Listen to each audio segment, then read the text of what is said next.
If this truly was a forged document, shouldn't the Oversight Committee look into this? This is the President of the United States. If you guys are contending this is forged. I'm pretty sure the document was 22 years ago.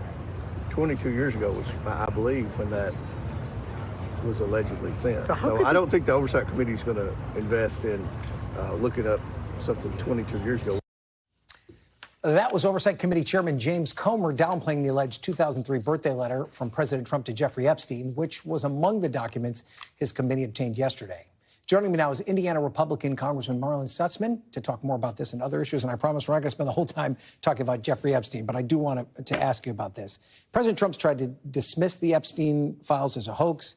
But the Oversight Committee, led by Congressman Comer, says that more files are going to be coming out, despite the pushback from the White House. Do your constituents want to see more? Or are they asking for more transparency? They're asking for more transparency. Is it the top-of-mind issue for constituents? It's not. But at the same time, it goes back to a matter of trust. You know, can we trust our government? And I think that's where this really stems from. And I think that this is such a complicated case, unfortunately, where you have a lot of victims that need to be protected. But at the same time, we also need to be sure that justice is brought to those who harm those victims as well. So I think that the House leadership and the chairman of the Oversight Committee is handling this properly. It's like, let's make sure that we don't rush ahead and hurt people in the process, but actually be methodical about it. So to that point, do you agree with some of your Republican colleagues that this discharge petition should come to the floor and there should be a vote to compel the Department of Justice to release everything they have on the case? I don't agree on the discharge petition, but I do believe that we're going to get there and we're going to get the answers. You know, let the Oversight Committee do their work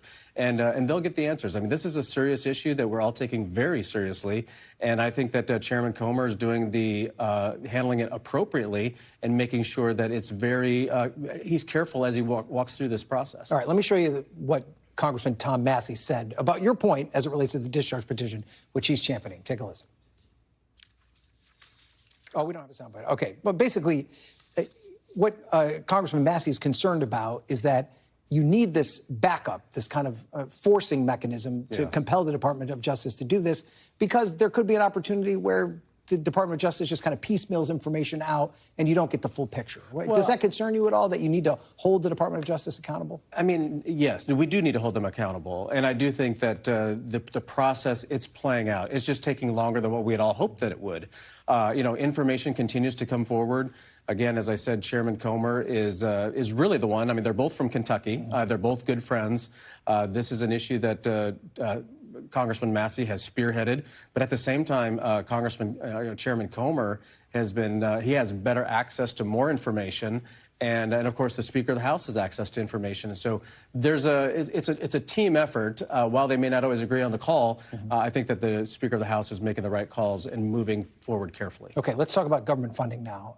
We're just 9 legislative days away from September 30th. It seems unlikely that you can get a full appropriations package done. Do you support a continuing resolution to keep this process moving? I do, because we don't want to shut the government down under these circumstances. And again, I mean, we don't have to. For a lot of us budget hawks, I sit on the Budget Committee, a CR, it's not the worst thing in the world, because we need to at least freeze spending, control spending. And, what we've seen with this administration is that they're finding ways that we can cut and trim the budget down. $37 trillion of debt is not sustainable. $1 trillion in debt service every year is more than just as much as our military spends.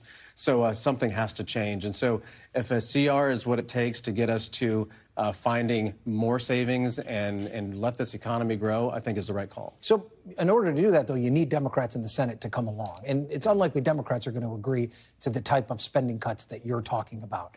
What is it going to take to create that bipartisan deal that sustains the government funding stream for an indefinite amount of time, as opposed to these 3-month increments that you guys are going through now? Well, I think that's why a CR is actually probably the solution, because it's something that they voted for. Not all of them. Some of them have voted for it. But that only gets you through maybe to November? Or I mean, there's some talk about doing a year-long CR and actually just going out again one more year at the current levels. And I would seriously consider that.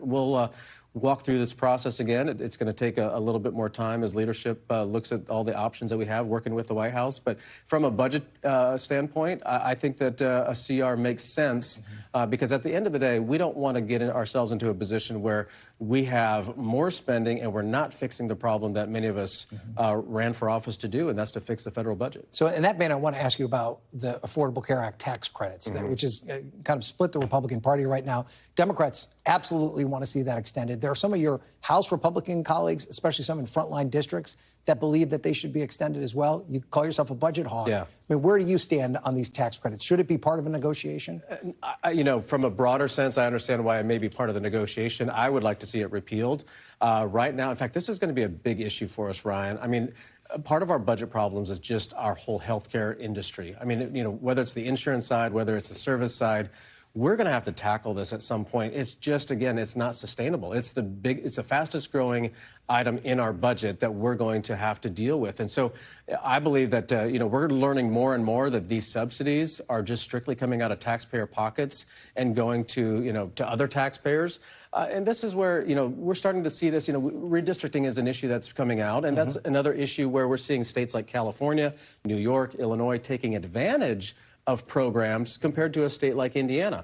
I mean, Indiana, we're very self-sufficient. We work together. We find solutions. We work with the federal government. Of course, you know, healthcare is a part of our system as well that we have to work through. But to see a state taking advantage of other states is something that has to stop. Okay, let's talk now about redistricting. You said earlier this week that you were helping support a mid-decade redrawing of Indiana's congressional maps after a conversation with your governor. Mike Braun, of course, was a senator up here not too long ago. Yeah. The governor himself really hasn't weighed in on this yet. What's his take on it from your conversations? Well, you know, I don't know what his take is necessarily. I've not talked directly to the governor about it. But have talked to other state legislators, have talked to folks in the administration here in D.C., but here's what's happened. We've seen this same situation go from states like California taking advantage of they're a sanctuary state. Indiana's not a sanctuary state. Illinois, all you have to do is look at the Illinois map and look at the Indiana map, and you can see there's a big difference in the way that the maps were drawn. So, you know, we're not a sanctuary state. Those who are here illegally have been counted in the census, and now we're finding out that those numbers are huge. Just from Illinois to Indiana, we've had over 100,000 Illinoisans move to the Hoosier State in the past several years because they're leaving bad policy, coming to where they know that they can, you know, raise their family safely and they don't have to worry about the crime that's going on in Chicago. But I understand your point of view on this. Perhaps maybe you feel like you've been incorrectly counted in the census, but why do it mid-decade? I mean, isn't that what we're breaking norms here? I mean, California, every time they've redistricted, it's been during that 10-year process, which the Constitution affords to redistrict. I think it's the mid-decade part that's at least part of what the complaints are surrounded by. Well, you know, I mean, other states have been required to redraw their maps. I mean, this is the one, you know, the one responsibility the state legislature has is to draw the maps for the U.S. House of Representatives congressional districts and to realize that, you know what, we have states like Illinois, California, New York that drew their maps to favor Democrats. There's no doubt. I mean, Massachusetts has 9 districts, and they don't have one single Republican. We have 9 districts in Indiana.